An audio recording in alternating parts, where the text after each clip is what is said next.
députés et les sénateurs étaient réunis hier à Versailles par le président de la République Emmanuel Macron. De son très long discours, plus d'une heure et demie, j'en retiens 3 choses.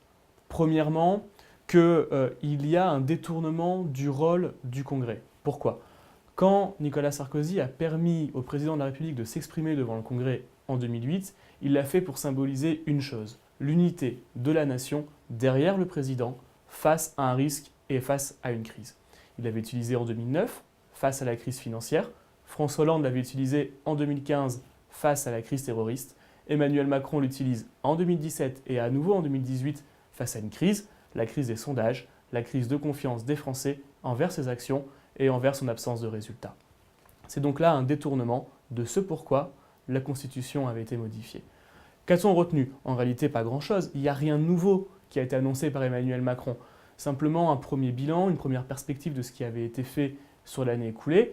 Les annonces extrêmement importantes sur la laïcité, sur l'islam de France, sur le plan pauvreté ont toutes été repoussées à au minimum 6 mois et à l'année 2019.